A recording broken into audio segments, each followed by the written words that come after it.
untuk kita mempunyai sikap yang sama dalam tugas panggilan kita yang berbeda status ini tadi.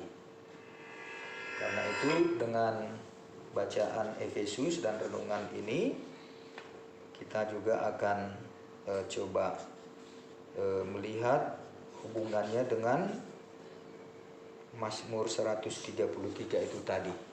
Nanti kita akan coba sama-sama mendalaminya. Tapi untuk bacaan dari Efesus 4 ayat 11 sampai 16 kita sama-sama membaca secara bersahut-sahutan. Saya baca satu ayat, Minang sekalian baca satu ayat yang berikut. Dan ialah yang memberikan baik rasul-rasul maupun nabi-nabi, baik pemberita-pemberita Injil maupun gembala-gembala dan pengajar-pengajar, untuk memberkati orang-orang kudus bagi pekerjaan pelayanan bagi pembangunan tubuh Kristus, sampai kita semua telah mencapai kesatuan iman dan pengetahuan yang benar tentang Anak Allah, kedewasaan penuh dan tingkat pertumbuhan yang sesuai dengan kepenuhan Kristus, sehingga kita bukan lagi anak-anak yang diombang-ambingkan oleh beberapa ahli pengajaran, oleh permainan palsu manusia dan kelicikan mereka yang menyesatkan, tetapi dengan teguh berpegang kepada kebenaran di dalam kasih, kita bertumbuh di dalam segala hal ke arah Dia, Kristus yang adalah kepala.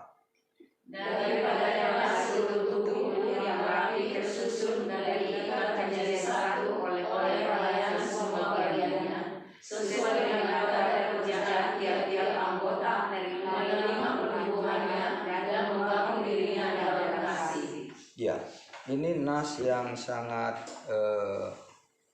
relevan dengan bagaimana kita ambil bagian di dalam pelayanan dengan perbedaan status yang saya sebutkan tadi. Tapi kita semua sudah mendapatkan kasih karunia. Jadi kita semua yang sudah menjadi pelayan, walaupun status kita tadi yang berbeda itu, yang di ayat 11 ini juga dikatakan ya, rasul-rasul, nabi-nabi, pemberita-pemberita Injil maupun gembala-gembala dan pengajar-pengajar, semua kita ini untuk memperlengkapi orang-orang kudus. Nah, jadi siapalah orang kudus itu? Orang kudus itu ya jemaat. Nah, jadi inang sekalian ini semua yang baik yang tahbisan simtua ataupun yang non tahbisan, silakan Abang. Diakoni. Mulu halakamang koinonia. Ada suaranya mana ketik kerja kita koinonia do. Ido udah? Ido, badak pola iso mah doa tamang. Da pola. Berapa lama? Cik sudah gope, salah sudi. Ido deh. Itu hari kan di sini pe. Acara pertandingan hari Kamis pe nggak salah di sini tungguan dari Kamis itu. Paling nggak ada yang non. Udah mang. Ya. Nah, jadi sebagai pengajar kah, sebagai gembala kah, sebagai pemberita Injil kah, dan di gereja kita ini kan itu yang disebut sebagai parhaladu ya. Ada parhaladu partohonan, ada yang non partohonan yang bukan tahbisan, tetapi kita ini adalah bagian-bagian dari pelayan yang tujuannya untuk memperlengkapi orang-orang kudus. Orang-orang kudus itu siapa? Ya gereja, jemaat semua. Nah, jadi jemaat ini adalah orang-orang kudus. Kita bisa bayangkan ya, bagaimana memperlengkapi orang-orang kudus. Orang-orang yang memang sudah dipilih Tuhan Jadi untuk menjadi jemaat itu, warga jemaat itu tidak sembarangan. Mereka itu orang kudus. Karena apa? Yesus sudah mati untuk mereka. Dan mereka sudah dikuduskan. Mereka itu sudah menjadi milik Tuhan. Napunani di bata. Itu yang di pengantar ini kemarin. Ini udah dibagi, nah?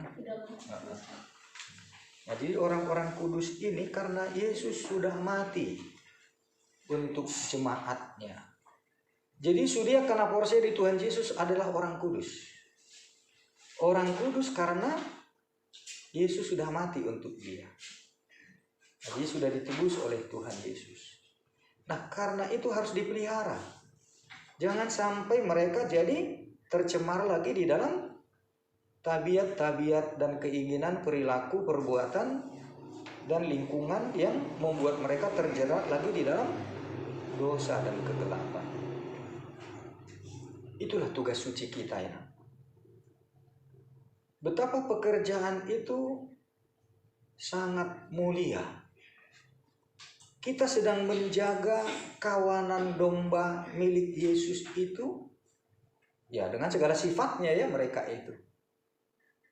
Jadi kalau seperti menggembalakan domba itu ya banyak sekali juga yang suka nanduk-nanduk atau mau melawan atau mau pergi cari jalan sendiri ya. Tapi mereka domba milik Tuhan, gembalaan Tuhan. Tetapi kita sebagai gembala dalam bidang kita masing-masing ditugaskan untuk menjaga mereka jangan sampai mereka kembali terjerat jatuh ke dalam dosa atau kesesatan dan tabiat-tabiat buruknya yang lama itu. Nah, jadi ini pekerjaan suci, pekerjaan kita, siapapun kita, untuk menjaga kawanan domba milik Allah yang sudah dikuduskan oleh Kristus, itulah kita terpanggil. Nah, karena itu inang semua, ya pertama-tama kita juga harus mengerti dan menjaga diri kita juga. Bagaimana mungkin kalau kita yang tidak kudus untuk menjaga merawat yang kudus.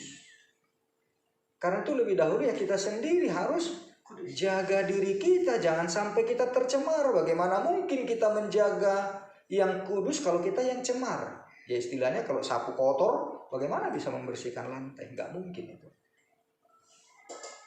Nah karena itu pertama kita harus jaga diri kita kudus. Jangan sampai kita tercemar sehingga ketika kita marmahani, menjagai, mengawal itu orang-orang yang sudah dikuduskan Tuhan, kita juga punya wibawa dan juga diberi kuasa oleh Tuhan Yesus untuk menjaga mereka jangan sampai mereka tercemar. Nah, jadi inilah tugas utama kita. Nah, jadi bukan sekedar kita aktif buat ini, punya program ini, segala macam itu ya, tetapi kekudusan itu. Sebab tanpa kita kudus, apapun yang kita lakukan itu nggak ada guna, nggak ada arti di mata Tuhan ya. Ya mungkin secara sosial manusia atau dalam pandangan manusia kita bisa dibanggakan atau kita merasa merasa lebih diri kita dari orang lain.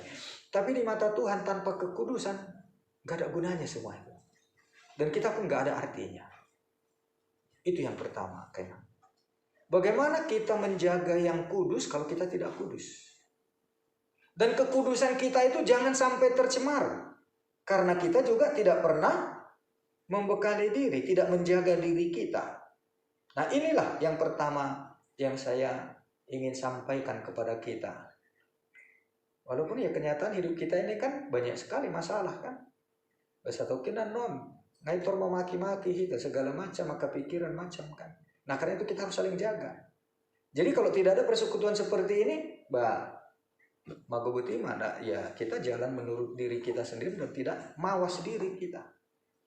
Nah jadi gunanya persekutuan kita sebagai para pelayan, khususnya dalam bidang di bawah naungan Dewan Diakoni ini ya, kita harus saling jaga dulu.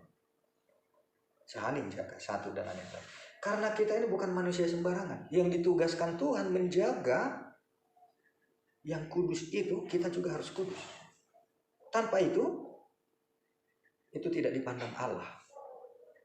Jadi kekudusan kita itu juga akan bisa saling menopang, saling menguatkan kita.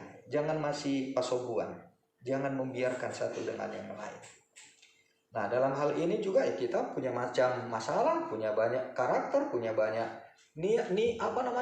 selera, tabiat kita. Nah, itu yang juga harus kita bersihkan, hal-hal yang tidak sehubungan dengan pelayanan itu, supaya bisa proses pelan-pelan kita bisa dibersihkan untuk segala hal yang tadinya kita tidak jaga, sudah sembarangan, ya kita harus jaga ya, jangan sampai kita sendiri juga tercemar.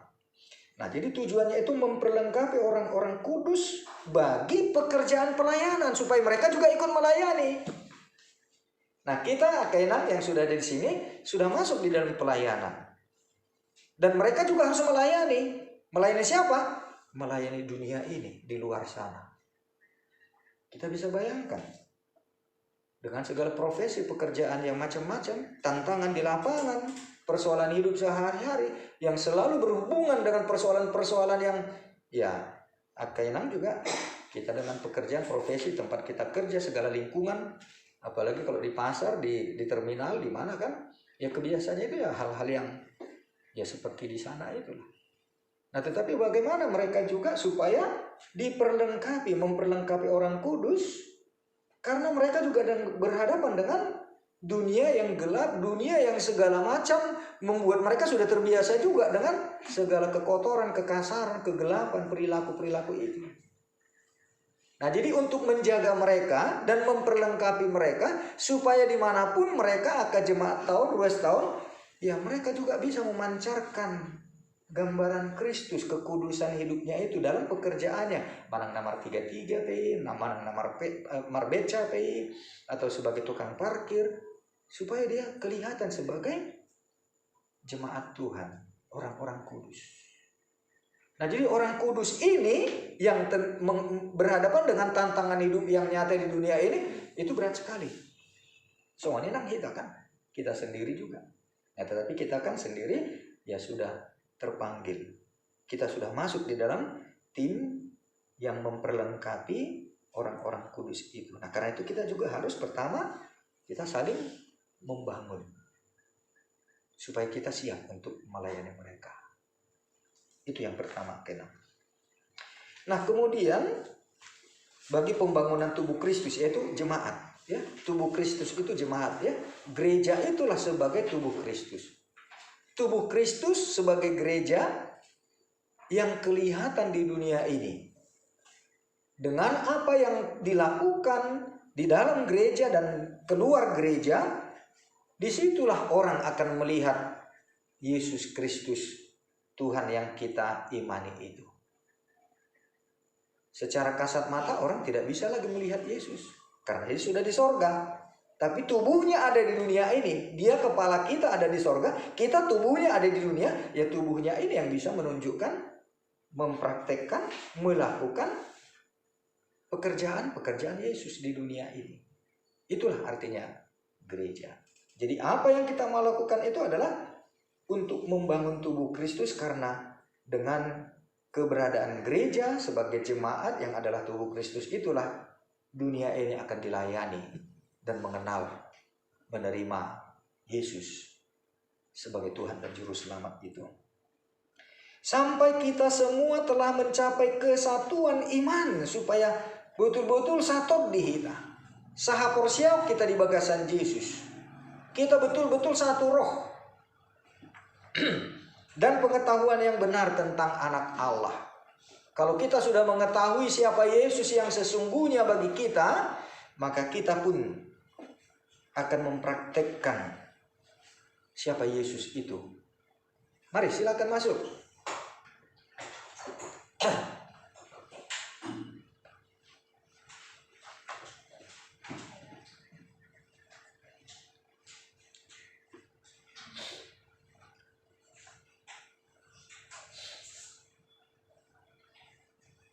Pengetahuan yang benar tentang anak Allah. Kedewasaan penuh. Nah, kedewasaan penuh ini maksudnya kita ambil bagian di dalam tanggung jawab memikul beban orang lain. Jadi kedewasaan itu beda dengan kemandirian. Yesus tidak mengajak kita untuk mandiri, tapi untuk dewasa. Kalau mandiri orang bisa hidup sendiri tanpa orang lain. Tapi yang dewasa bukan karena dia tidak mampu mandiri, tetapi memang tidak baik. Dia tidak mau hidup sendiri. Dia tidak mau mandiri dalam arti tanpa orang lain. Tetapi karena tanggung jawab, itulah kedewasaan, dia harus masuk di tengah-tengah orang lain. Kita harus berada bersama dengan orang lain, walaupun kita secara pribadi mampu hidup tanpa orang itu. Tapi karena tanggung jawab itu kedewasaan kita, kita harus masuk di tengah-tengah orang lain dan siap untuk memikul beban, berkorban untuk menyelamatkan mereka. Dan itulah kenyataan Kristus itu. Yesus datang ke dunia ini kan dia siap untuk mengorbankan dirinya. Yang Yesus katakan, aku datang ke dunia ini bukan untuk dilayani, tetapi untuk melayani. Dan itu panggilan kita diakoni, melayani, bukan dilayani. Nah, jadi dengan orang-orang yang menjadi dewasa di dalam Kristus, kedewasaan penuh itu adalah dia tahu ada orang-orang yang membutuhkan kehadirannya. Dan dia mau memikul tanggung jawab, memikul beban orang lain. Dan karena itulah kedewasaan kita itu di dalam Kristus akan membuat kita siap memikul beban orang lain. Dan tingkat pertumbuhan yang sesuai dengan kepenuhan Kristus. Bagaimana Kristus kepenuhannya sampai dia rela mati mengorbankan hidupnya untuk semua orang, bahkan bagi orang-orang yang mencaci maki dan meludahi dia, mencambuki dia, yang menyalibkan dia, yang memakukan dia. Untuk mereka itu pun Yesus mati, mengampuni dan menebus mereka. Dan begitu juga dengan kita. Kan karena dosa kita maka dia disalibkan. Apakah kita sudah mengerti itu? Dan bagaimana kita untuk tidak lagi mengulangi menyalibkan dia? Nah, begitu juga dengan jemaat. Supaya semua orang sampai kepada kepenuhan Kristus yang siap berkorban untuk menyelamatkan orang-orang yang dikasihi oleh Kristus itu. Sehingga kita bukan lagi kanak-kanak. Muludak danak atau egosentris sekali ya untuk dirinya dia. Semua aku. Dan dia selalu menuntut. Kalau tidak dipenuhi keinginannya, baru tunggu. Macamlah kata-katanya kan. Dang dinggan situaan, dang dinggan Bibel pro, dang dinggan padita, nah, semua akan dituduhnya. Itu kekanak-kanakan. Itu kanak-kanak. Nah, jadi kalau kita sudah sampai kepada kepenuhan Kristus, kita bukan lagi kanak-kanak yang gampang terombang-ambing, gampang marungut-ungut, buat macam alasan dan selalu menyalahkan orang lain. Tetapi dia siap untuk memikul, karena itu tanggung jawab kita, itu panggilan kita.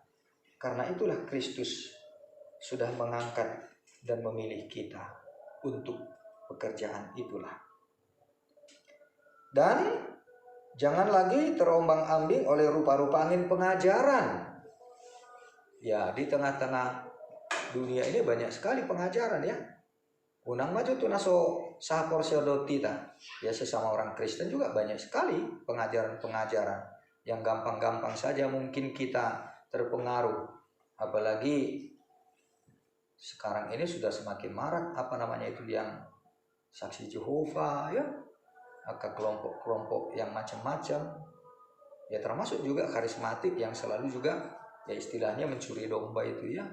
Dan anak-anak kita juga kan tertarik ke situ, jemaat kita juga banyak yang tertarik ke situ.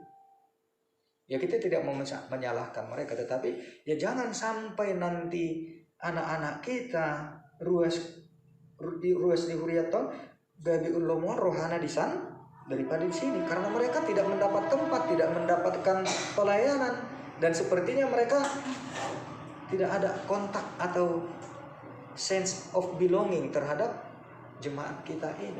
Ya, di sana mungkin mereka disambut enak ya, di depan pintu sudah dan jangan-jangan ada juga yang ialap itaruhon kan, Nah, jadi jangan sampai karena pelayanan kita tidak berjalan, mereka jadi lebih suka di sana.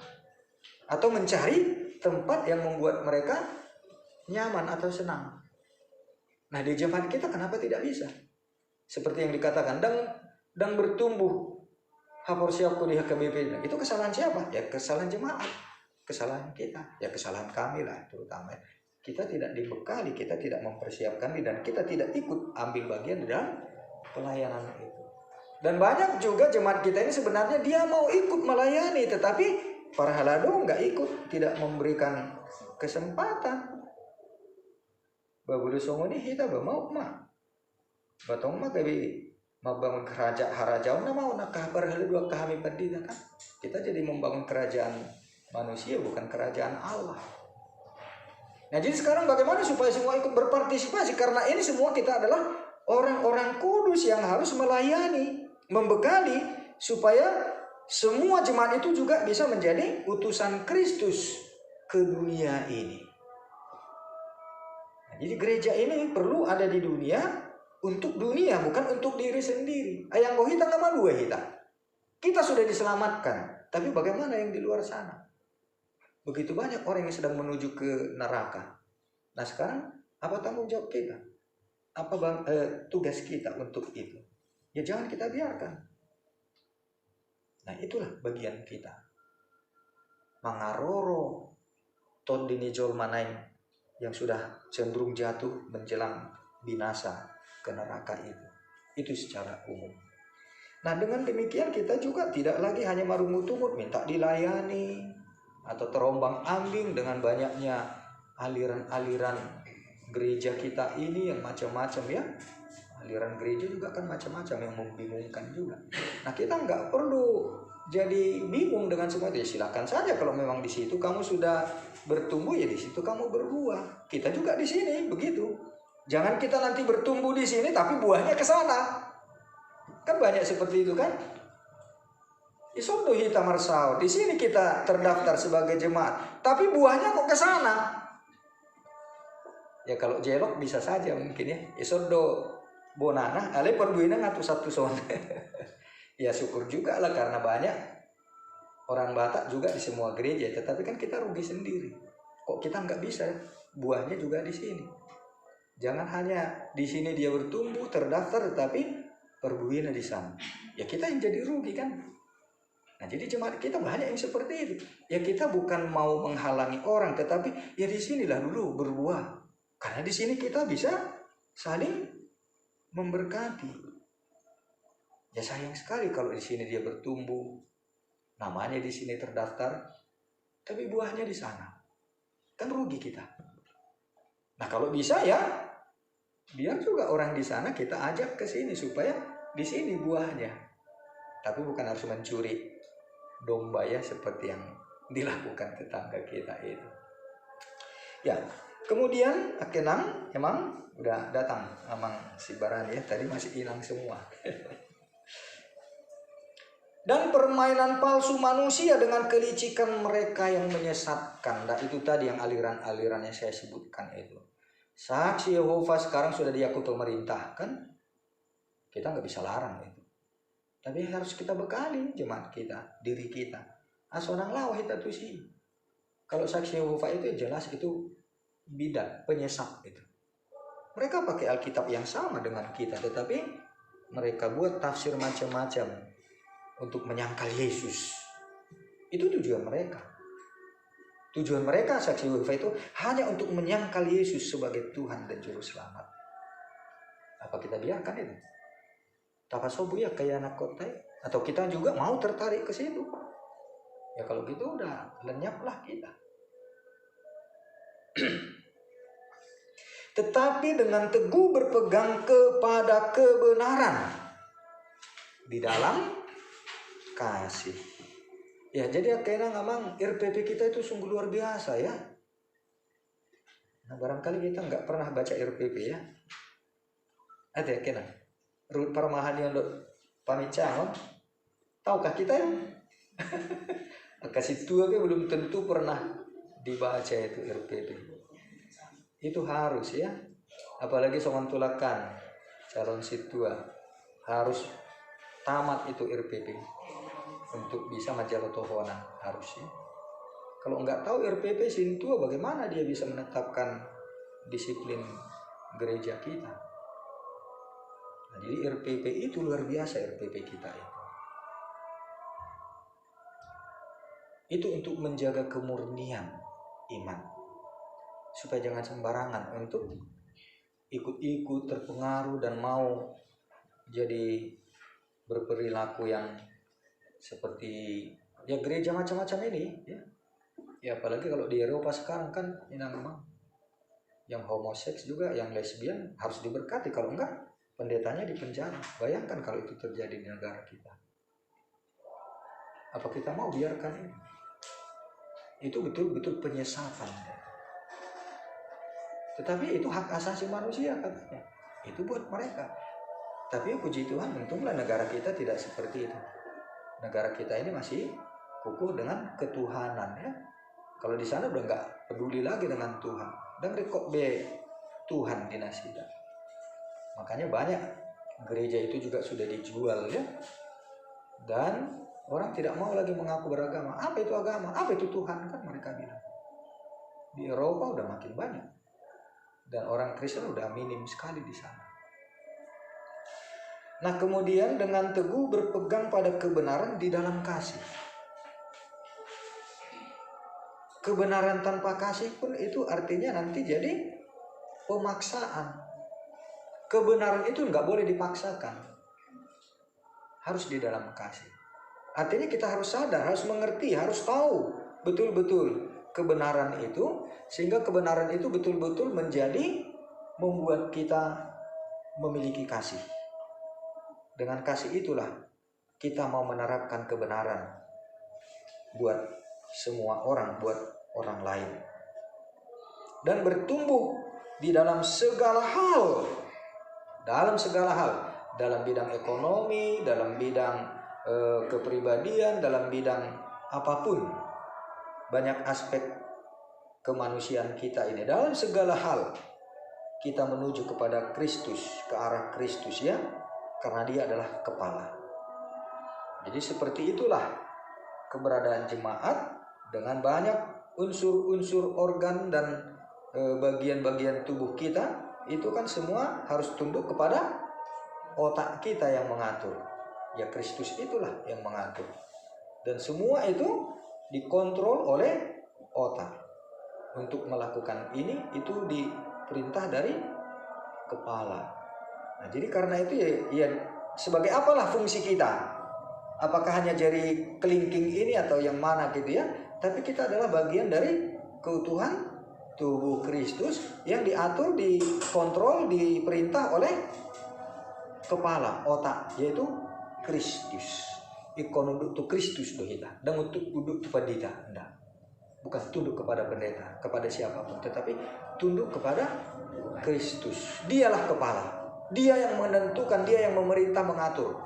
Sehingga segalanya, unsur-unsur ini hanya melakukan perintah satu-satunya dari sang kepala itu.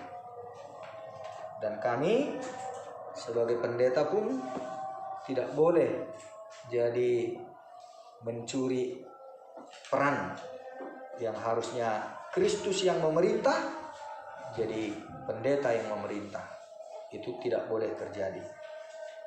Nah, daripadanya lah seluruh tubuh rapi tersusun dan diikat menjadi satu dalam pelayanan semua bagiannya. Nah, jadi ini bidang diakoni. Di bidang diakoni ini saja sudah berapa seksi ya? Jadi ini semua dengan diakoni, dengan marturia, dengan koinonia, semua itu diikat satu dan rapi tersusun. Nah, jadi dengan demikian maka kita tahu bidangnya apa, bagaimana caranya, kerjanya, apa tujuan, target-target, capaian, bagaimana melaksanakan, dan dengan siapa kita bekerja. Siapa yang menjadi kelompok sasaran kita. Apa program yang mau kita laksanakan, masing-masing seksi harus tahu. Tapi kita dalam satu sistem. Semua ini kita dengan 3 tritugas panggilan gereja itu ya, koinonia, marturia, diakonia. Ini sudah tersistematis dia. Jadi kalau tidak tersusun rapi, masih marabalangan nanti bisa bertuburkan. Ya katakan saja lah sederhana, misalnya kita diakonia mau buat nanti kegiatan ini tanggal sekian di ini seksi atau dewan yang lain juga tuburkan. Kalau nggak disusun rapi begitu ya, saling mengutamakan diri atau bidangnya sendiri. Nah ini yang harus disusun rapi. Nah inilah keperluannya kita untuk mengadakan pertemuan-pertemuan berkala ini ya Kak Amanginang, supaya kita juga berkoordinasi satu dengan yang lain dan tetap itu dalam satu ikatan sistem dalam satu tubuh Kristus tadi itu. Nah, jadi dengan demikian maka kita akan bisa dengan bidang kita masing-masing mengerjakan tanpa harus overlap, dan kita tahu kepada siapa kita berkoordinasi, dengan siapa kita pimpinan kita yang menjadi payung kita. Nah jadi karena itu tetaplah kita tahu di bidang kita masing-masing siapa yang menjadi pimpinan kita atau leader kita di dalam tiap bidang masing-masing. Nah jadi dengan demikian maka ya struktur dalam organisasi itu pun akan memperlancar, memudahkan, dan tidak saling bertuburukan atau masih tugas-tuganan dan membingungkan satu dengan yang lain. Ya, Atenang ini menarik juga dengan Mazmur 133 itu tadi ya. Ini luar biasa ini. Mazmur 133 ini disebut nyanyian ziarah Daud. Tahu kita arti ziarah di dalam Alkitab ini? Kalau di Bible dikatakan Ede Hananakok, nakok. Artinya apa nakok? Naik, mendaki. Jadi apa maksudnya itu? Mulu hala Israel, mulu naik ke Yerusalem, ikon nakok bro. Karena di puncak gunung itu, di puncak bukit itu Yerusalem. Disitulah bait Allah. Jadi kalau orang mau ke Yerusalem memang mendaki itu. Kebetulan saya sudah pernah ke sana. Jadi dari kaki bukit itu ya, mobil itu ya kayak mendaki begitu. Ya sambil bernyanyi ya, nyanyi Yerusalem itu memang mengesankan. Nah tetapi dari situ saya semakin paham bahwa memang Yerusalem itu menjadi kota tujuan iman. Tujuan iman dari sejak bangsa Israel. Dan itu yang dibangun oleh Daud ya. Pertama, tetapi karena dia tidak diperkenankan Tuhan membangun bait Allah itu kan, tapi dia sudah persiapkan untuk Salomo. Nah, jadi kalau dikatakan nyanyian ziarah itu perjalanan ke Yerusalem. Jadi nggak ada hubungannya dengan ziarah yang kita katakan itu. Kita terpengaruh dengan tetangga kita yang mayoritas ini yang kayak nama. Karena itu kalau boleh nggak usah kita sebut ziarah ke kuburan. Nggak ada hubungannya itu ziarah yang dimaksudkan oleh firman Tuhan dengan ke kuburan. Ya bukan nggak boleh kita ke kuburan ya. Ai halak batak pe nejulu dakke woto madok ziarah.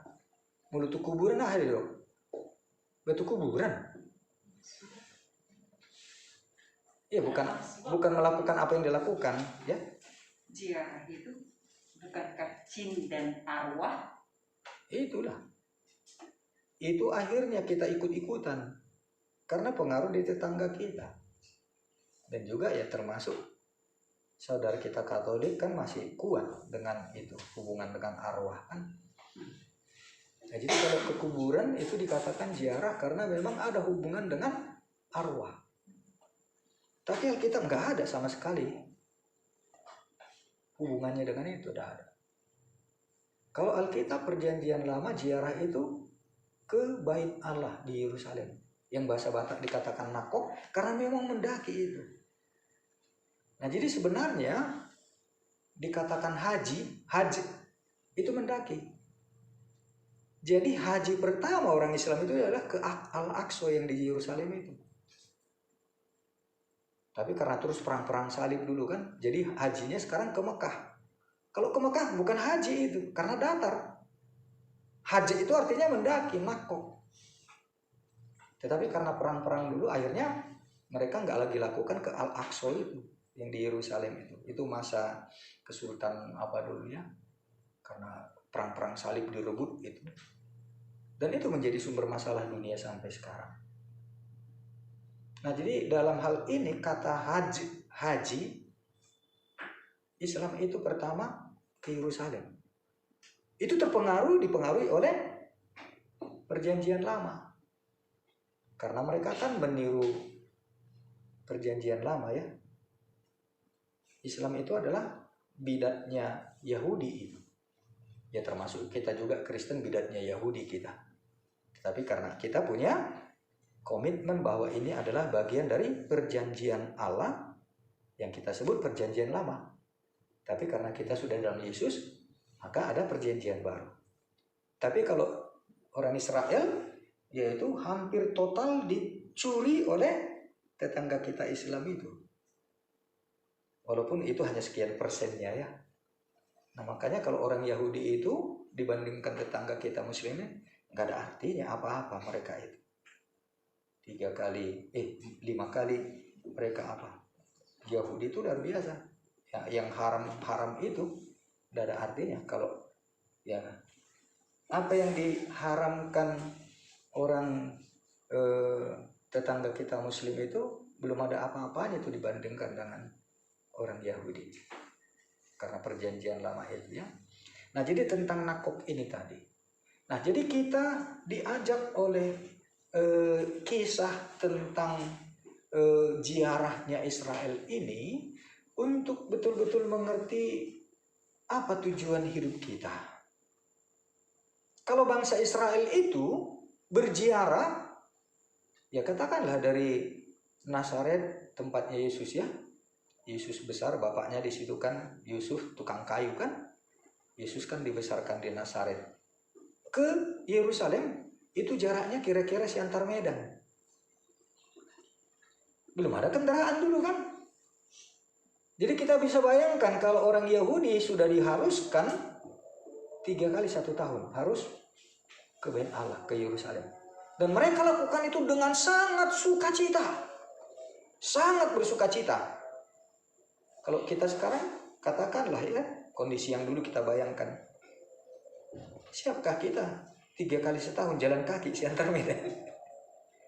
Dan ketika pembuangan Babel itu jaraknya tahu nah memang 1000 km lebih itu.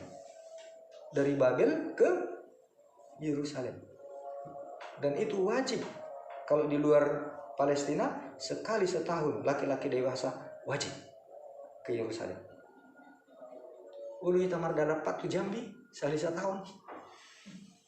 Bayangkan. Saya mau menjelaskan ini supaya kita mengerti, tidak ada apa-apanya kita sebagai orang Kristen ini. Tidak ada apa-apanya. Kalau kita bayangkan bagaimana orang Israel berziarah, perjalanan ribuan kilometer sekali setahun wajib, tapi dilakukan dengan sukacita. Bergembira sekali mereka.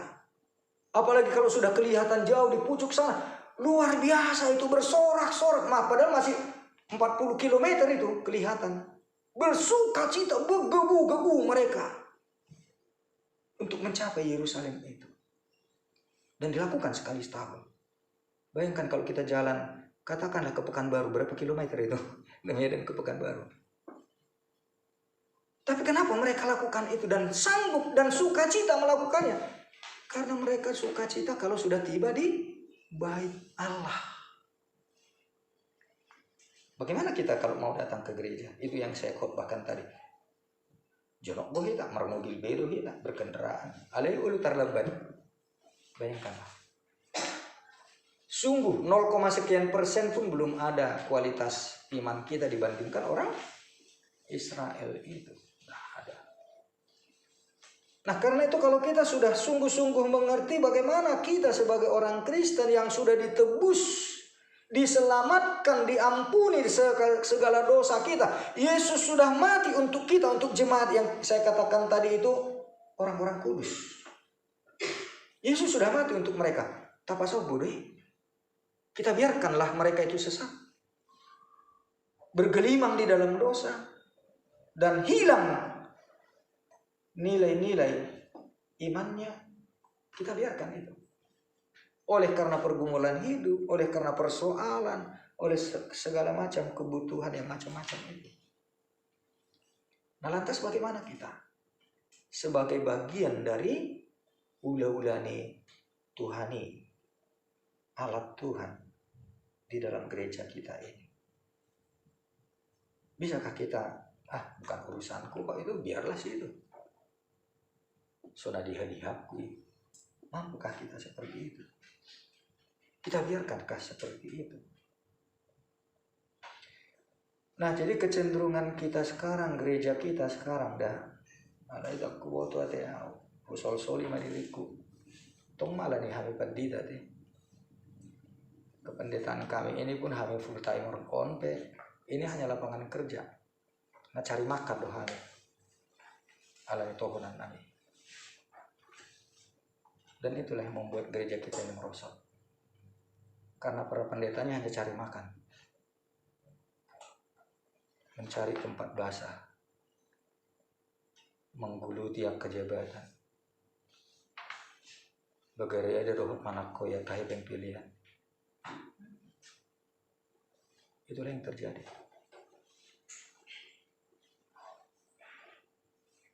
Apakah kita mau larut di situ? Kita biarkan begitu. Dan saya tidak mau. Karena itu saya harus kerja keras. Dan saya mau ajak inang abang semua jemaat. Dan itu kata sambutan saya pertama. Tiki Pangujakonon. Saya tidak akan biarkan satu pun dari jemaat yang terdaftar sebagai orwesnya KBP Maranatha ini madawi itu naroko. Pasoboko. Gak kubiarkan. Aku tidak mau. Apalagi jangan karena saya ada yang tersandung. Idona Tuhan Yesus. Mulu adong sedesian namit meton nagabe tersandung tumagom ma irahuton lusung batu nabelgai. Kita tahu lusung batu. Kalau dulu kan untuk menggiling gandum itu pakai keru atau sapi itu batu kilangan itu beratnya mungkin setengah ton atau bisa lebih. Itu harus sapi atau kerbau yang keliling menggiling ini. Jadi batu yang seberat itu harus diikatkan ke lehernya, dijatuhkan ke laut yang paling dalam itu. Kalau sampai ada orang yang tersandung gabe tersesat karena kita, karena saya. Nah karena itu Tuhan akan tuntut itu kepada saya sebagai pendeta. Jadi dalam rangka itulah amang enang. Karena pasti saya nggak akan sanggup mengerjakan itu sendiri. Pasti saya tidak mampu. Karena itu saya butuh teman-teman. Akarues naradi memilihon nguluna. Karena ini pekerjaan yang maha besar. Ngahudok tikina pembinaan ini kan diumumkan saya lulus untuk manjalotohonan pendeta. Menangis saya, gak sanggup aku Tuhan, neng lari ya, gak sanggup saya mau menjadi pendeta itu. Tapi ya karena sudah sejak kecil dan saya sudah mengalami pahit getirnya Namar HKBPON, ya saya tunduk dengan rendah hati. Tuhanlah yang memampukan aku. Tuhanlah yang memampukan. Kalau dari kekuatanku, dari keakuanku, tidak sanggup, tidak mungkin aku mengerjakan ini. Apalagi ada satu puda tohonan pendeta yang membuat saya nangis menjerit kepada Tuhan. Yang di Yeskiel itu.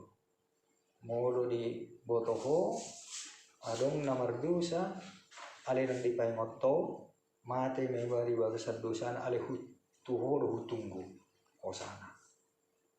Tuhan akan tuntut itu kepada saya. Ale mulununga di paingoto dan mulumuba, mate mebana ale malua ma anggohosam. Bagaimana saya bisa mengamati semua ini? Ruas kita ini nama, nggak mungkin. Dakku bawa toboha akap pangalahu akap akan nani bilani sudia karuas tahu. Karena saya butuh. Akadong aku parhada dosi tua. Ale tahu toro akasi tua pe tonggok ka gudang aka si pikiran kan. Akap pangalahu na macam sih. Motivasinya juga beda-beda. Itu yang ingin saya sampaikan sebenarnya pembinaan, tetapi ya ada hal-hal yang masih belum dang sikop dopet. Saya rindu untuk sampaikan ini kepada teman-teman saya sing tua, supaya betul-betul dengan segenap hatinya melayani di jemaat ini. Tidak sembarangan itu tohonan itu, nggak sembarangan.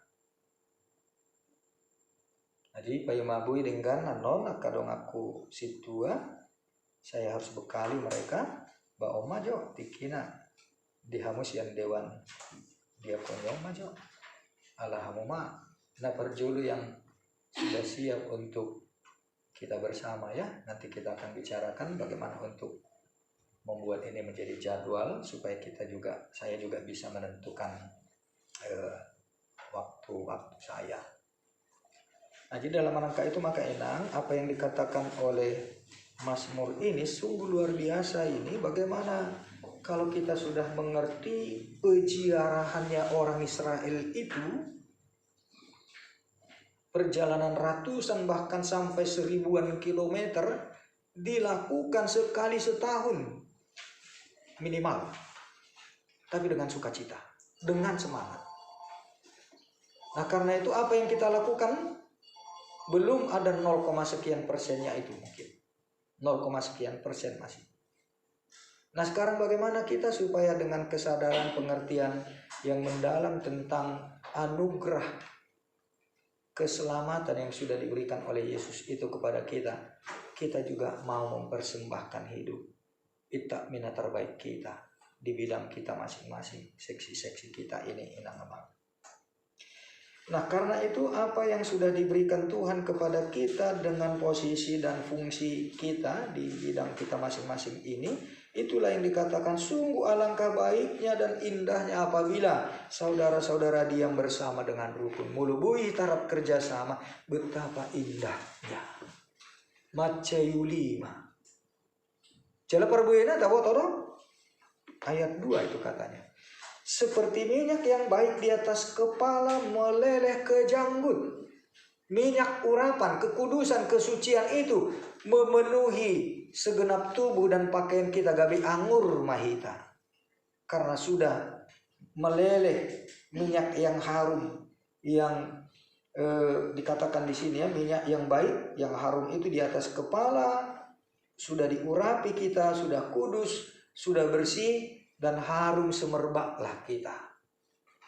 Angurma nang goarta, angurma kuriata, angurma nang akka pakubasiotai.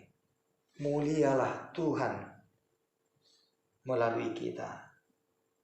Dan sampai ke leher jubahnya katanya ya. Dan yang ketiga itu seperti embun gunung Hermon yang turun ke atas gunung-gunung Sion. Kita inilah Sion itu, bait Allah itu. Tetapi dengan embun yang dari gunung Hermon, ya karena saya sudah ke sana ya. Gunung Hermon itu di Lebanon itu.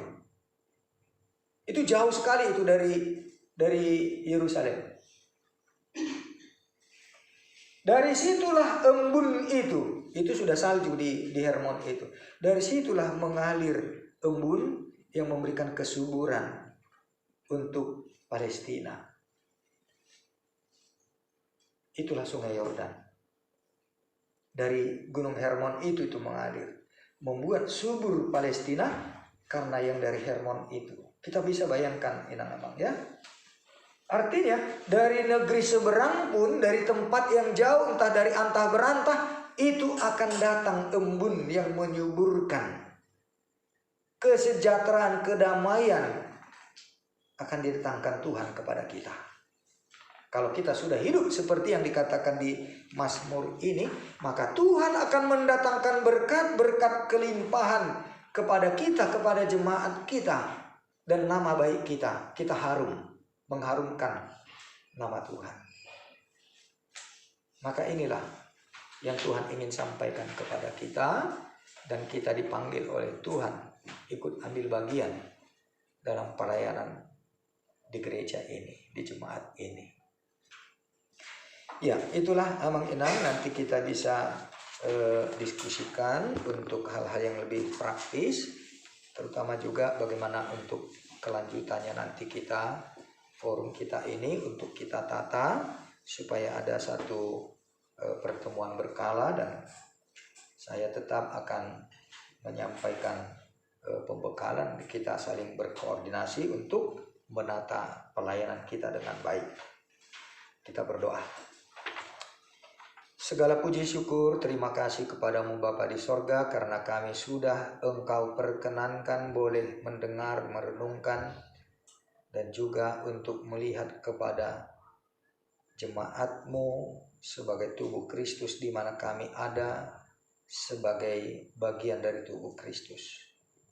Kami sudah mendengar dan merenungkan kebenaran firman-Mu, dan kami juga sudah ada di dalam panggilan Tuhan untuk menjadi pelayan di tengah-tengah gereja-Mu, untuk mempersiapkan, membekali orang-orang kudus-Mu boleh bersaksi dan melayani di tengah-tengah dunia yang penuh dengan tantangan dan pergumulan ini. Kami mohon Roh Kudus-Mu Tuhan senantiasa boleh menguduskan kami, sehingga hati pikiran kami senantiasa terpelihara dalam kasih dan pemeliharaan-Mu. Terpujilah Engkau Bapa atas pertemuan kami, persekutuan pelayan-pelayan seksi dalam Dewan Diakoni ini. Kiranya Tuhan memberkati dan membekali kami. Dalam nama Tuhan Yesus. Amin.